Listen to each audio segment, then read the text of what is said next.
सुनाओ IDFC first bank अब देखिए 68 रुपए 58 पैसे का प्राइस आ चुका है। एंड हमें डरने की जरूरत नहीं, क्योंकि अपने को पता था कि ये गैप फिलिंग होनी है। एंड उस गैप फिलिंग के बाद कहीं ना कहीं बॉटम बन सकता है। एंड अभी हमें बात करना जरूरी इसलिए क्योंकि बैंकिंग सेक्टर में कुछ हाल ठीक नहीं है। रिजल्ट आने वाले हैं 27 अक्टूबर को आईडीएफसी फर्स्ट बैंक के, जो कि बहुत ही इंतजार में लगे हुए हैं लोग आईडीएफसी फर्स्ट बैंक, क्योंकि इतना डिस्काउंट पर मिल रहा है। तो एक बार रिजल्ट देख लेंगे तो यहाँ पर जो है इन्वेस्टमेंट की तरफ और बढ़ जाएंगे। लेकिन हम बात करने वाले हैं कि बैंकिंग में चल कर आई, ये 52 वीक लो लग कैसे रहे हैं। आईडीएफसी फर्स्ट बैंक 70 तोड़ दिया है। सो सिंपल सी बात है, डर उसको लगता है जिसे पता नहीं होता है। एंड हमने जो है ना वो पूरी बात करके रखी थी, लेकिन ना मामला उससे ज्यादा खराब है। बैंकिंग के अंदर क्या हो रहा है, क्योंकि मैं एक महीने से आपसे बोल ही रहा हूँ, आपसे नहीं, किसी भी बैंकिंग स्टॉक के ऊपर बात करते हैं तो मैं आपको बताता हूँ कि हो क्या रहा है। मोस्टली 52 वीक लो पर चल रहे हैं स्टॉक्स बैंकिंग के। एंड ये मैंने तब आपको बताया था जब ऑल टाइम हाई चल रहा था बैंक निफ्टी। तो वो पता नहीं क्या हुआ, आप देखेंगे इंडसइंड बैंक 52 वीक लो को तोड़कर नीचे है। ये 1350 के आसपास का या 1340 के आसपास का 52 वीक लो था। 1276 पे प्राइस देखने को मिला है। एचडीएफसी बैंक को फालतू में ऊपर रख रहे हैं, क्योंकि अगर ये गिरना स्टार्ट हुआ तो ये मार्केट को तोड़कर रख देगा, लेकिन गिरेगा। इसके भी नंबर अच्छे नहीं है। पीएनबी अगर आप देख लीजिए, मोस्टली पीएसयू बैंक्स एसबीआई को छोड़कर 52 वीक लो पर है या 52 वीक लो से नीचे चली गई हैं। ये हाल चल रहा है आपके सामने बैंकिंग स्टॉक्स का। कहीं ना कुछ तो दिक्कत है। अच्छे नंबर भी आ रहे हैं कई सारे स्टॉक्स के, लाइक साउथ इंडियन बैंक आप देखेंगे वो भी टूट रहे हैं, लेकिन उतना नहीं टूट रहे हैं क्योंकि वो ऑलरेडी सस्ते हो चुके हैं। लेकिन मैं आपको बता दूं, मोस्टली जो बैंक्स हैं प्राइवेट में, वो बुक वैल्यू के हिसाब से, जो प्राइस टू बुक वैल्यू है एक, उससे कई सारे नीचे काम कर रहे हैं, यानी कि 0.70 0.80 टाइम इस तरीके से वर्क कर रहे हैं। तो बहुत डरावना सिनेरियो चल रहा है बैंकिंग में। एंड आईडीएफसी फर्स्ट बैंक का अगर चार्ट अगर आप देखोगे तो हम एक लंबे टाइम से जो है ना वो कवर कर रहे हैं आईडीएफसी फर्स्ट बैंक। उम्मीद है इस बार भी सही रहेंगे। मुझे सिर्फ एक चीज दिखाई दे रही है आईडीएफसी फर्स्ट बैंक में, जो है एक गैप फिलिंग, जिसके बारे में मैंने ऑलरेडी आपको बताया कि 70 रुपए पर हम जो घूम रहे हैं ना, 70 के ऊपर नहीं आ रहे। वो उसका एक रीजन है। ये जो गैप एक रह गया है ना, ये गैप फिल हो सकता है, गैप फिलिंग हो सकती है। एंड उसके बाद कहीं ना कहीं बॉटम बन सकता है।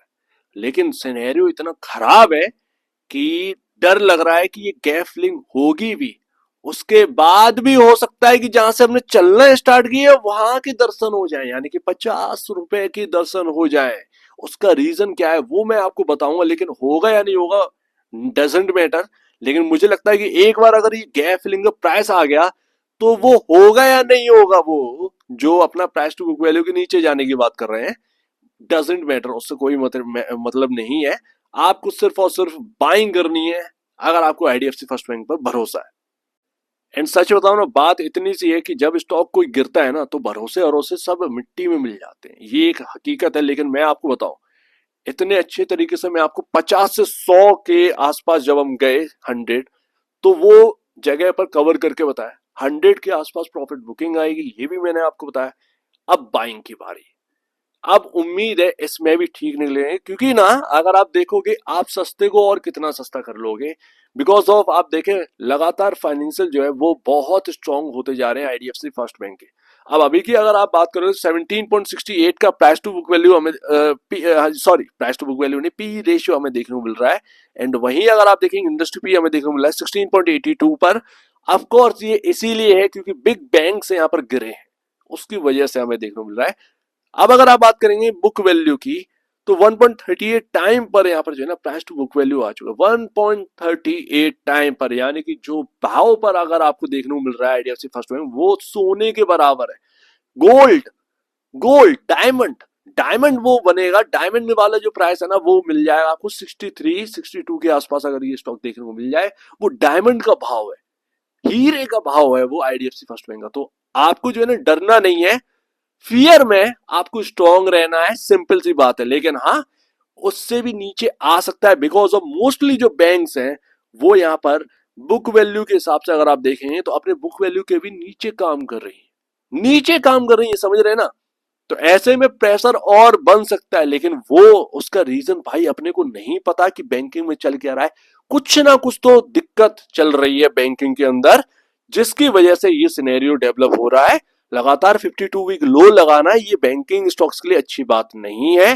कुछ छुपी हुई बात हो सकती है हमारे इकोनॉमी में, जो कि कुछ लोग समझ गए हैं, प्रॉफिट बुकिंग हो रही है, बात निकल कर नहीं आ रही है, क्या रीजन है, डर किसी को कुछ नहीं पता, यकीनन किसी को कुछ नहीं पता। डिपॉजिट बेसिस पर जो रिजल्ट आ रहे हैं ना, अभी भी वो इतने दिक्कत भरे नहीं आ रहे, लेकिन चल क्या रहा है कत्तई पता नहीं, कत्तई पता नहीं है। तो हो सकता है कि हम बुक वैल्यू तक पहुंच जाए, ये भी ध्यान रखें। और बुक वैल्यू आपकी है 50 रुपए के आसपास की, तो इतना भी प्राइस गिर सकता है, लेकिन वो गिर सकता है आ जाता है, अपने को नहीं पता। अपने को सिर्फ इतना पता है कि गैप फिल हो रहा है, 62 रुपए नजर आ रहे हैं, मेरा प्राइस मेरा भाव आ चुका है। उसके बाद चाहे 12 रुपए गिर जाओ, चाहे 22 रुपए, डजेंट मैटर, मेरा प्राइस आ गया तो मेरा यहाँ पर जो एंट्री करना बनता है। अगर ऐसा सोच रखते हैं तो देखिएगा।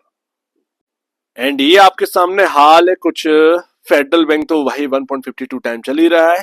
फेडरल बैंक के दिन चल रहे हैं, एक्चुअल में फेडरल बैंक के दिन चल रहे हैं, क्योंकि वो बहुत सस्ता था एक टाइम पर, मैं ऑलरेडी आपको बताता था। एंड ये वन ऑफ द बैंक है जिसे मैंने बाई के लिए रिकमेंड किया था 80 रुपए पर, लेकिन हम थक हार के रुक जाते थे क्योंकि 100 का लेवल ही नहीं तोड़ता था। आईडीएफसी फर्स्ट बैंक में बिल्कुल सही पकड़े हैं। एंड यहाँ पर आपके सामने बंधन बैंक का कुछ ये हाल है, आरबीएल बैंक का तो इससे भी बुरा हाल है, 0.70 टाइम पर चल रहा है। साउथ इंडियन बैंक का बुरा हाल है, 0.70 टाइम पर वो चल रहा है प्राइस टू बुक वैल्यू के। बैंकिंग में प्राइस टू बुक वैल्यू बहुत मायने रखती है, सो मोस्टली ध्यान दीजिएगा कि बहुत ज्यादा टूट जाना ये दिखता नहीं है। कहीं ना कहीं एक बहुत अच्छा प्राइस हमारे सामने आ रहा है, आईडीएफसी फर्स्ट बैंक में बहुत ग्रेवेबल वाला प्राइस आ रहा है कि बस रख कर बैठ जाएं कैसे भी कर इस प्राइसिंग पर। उसकी स्ट्रेटजी मैं आपको बताता हूं कि अगर कुछ डेवलप होता है भी, अगर 50 रुपए या उससे नीचे भी जाते हैं तो उस वक्त क्या करना है, मैं पूरा सिनेरियो आपको बताता हूँ।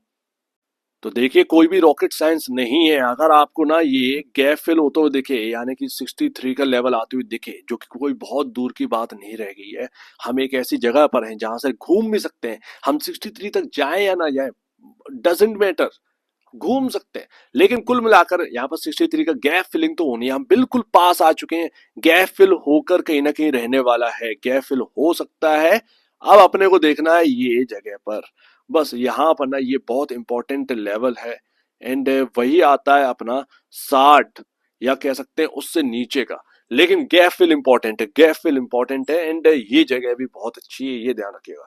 मुझे लगता है कि अगर गैप फिलिंग के आसपास का अगर प्राइस मिलता है एंड कोई बाय करने के लिए बैठता है बॉस, तो आपको सिर्फ और सिर्फ करना ये है कि अगर आप एग्जाम्पल के तौर पर अगर आप 100 शेयर बाय करने जा रहे हैं, तो ज्यादा से ज्यादा आप जो है 60 शेयर बाय करके रखिए बस, ठीक है ना। 63 पर 40 शेयर बचा लीजिए। अगर बाई चांस भगवान ना करे 50 रुपए का लेवल देखने को मिल भी जाता है, इसके अंदर बुक वैल्यू का लेवल देखने को मिल भी जाता है, तो वो 40 शेयर जो आपने बचा रखे हैं वो आपकी एवरेज करने का काम आएगा। एंड ऐसे में आपका जो 63 और 50 के बीच का जो प्राइसिंग है वो एवरेज हो जाएगी, एंड आपके पास एक बेहतरीन प्राइस हो जाएगा आईडीएफसी फर्स्ट बैंक का। ये बात है। बट डर इतना है कि क्या कोई सेक्टोरियल बहुत बड़ी दिक्कत है जिसकी वजह से ये 52 वीक लो लगा रहे हैं स्टॉक्स, क्या कोई बड़ी दिक्कत है जो अचानक से निकल कर आएगी? अगर कोई अचानक से निकल कर आती है, देन उस वक्त कोई भी पर्सन, कोई भी इन्वेस्टर, कोई भी ट्रेडर कुछ नहीं कर पाएगा, बहुत गिरावट आ जाएगी, उस वक्त आपके हाथ से सारी चीजें निकल जाएंगी। अगर कोई सेक्टोरियल प्रॉब्लम है वास्तव में जो छुपी हुई है, अचानक से निकल कर आएगी तो वो गिरावट लेकर आएगी, उसमें आप कुछ नहीं कर सकते। ऐसे सिनेरियो में कोई कुछ नहीं कर सकता, चाहे यहाँ पर ना झुंझुन वाला जीवी क्यों ना हो, चाहे वॉरेन बफेट क्यों ना हो, क्योंकि अचानक से कोई इकोनॉमिकल प्रॉब्लम निकल कर आती है तो उसमें कोई भी नहीं कर पाता है। सब बेच कर निकलते हैं, अचानक से बेच कर निकलते हैं, गॉड नोज होने क्या वाला है पता नहीं है। बट आईडीएफसी फर्स्ट बैंक का प्राइसिंग हमें सही दिख रही है, तो हमारा पहला यहाँ पर जो काम होना चाहिए कि बाई करके रखें, बस इससे ज्यादा नहीं, क्योंकि हम इन्वेस्टर हैं, हम इसको देख रहे हैं, हमें नहीं पता कि अंदरूनी कोई दिक्कत है या नहीं है, हम उसके भरोसे नहीं रह सकते हैं, सिंपल सी बात है। तो अगर किसी को बाई करना ही है, जो कि मैं एक लंबे टाइम से कह रहा हूँ गैप फिलिंग के बारे में, वो प्राइस आपके सामने आ चुका है, ऑलमोस्ट हम उसके पास खड़े हैं। जो भी यहाँ पर देखना चाहे वो देखे, अपने हिसाब से देखे, अपनी स्ट्रेटजी बनाए, ज्यादा बेहतर रहेगा, क्योंकि लगता नहीं है कि बहुत ज्यादा गिरावट कोई आने वाली है, एंड उसका कोई रीजन दिखाई नहीं देता है। आने दीजिए, Q2 के रिजल्ट आने दीजिए, साउथ इंडियन बैंक का अच्छा निकला है, वगैरह वगैरह बैंक्स का अच्छा लगता है, देखते हैं यहाँ पर क्या रहता है। सो उम्मीद है काफी कुछ आपको समझ में आया होगा आईडीएफसी फर्स्ट बैंक के बारे में। एक बार निवेश से पहले या बेचने से पहले अपने ब्रोकर एडवाइस से जरूर सलाह लीजिए। खुद की स्टडी करिए, उससे बेहतर कुछ भी नहीं, खुद की स्टडी मस्ट है, तो आप दीजिए। बड़ी देखेंगे बहुत, धन्यवाद दोस्तों।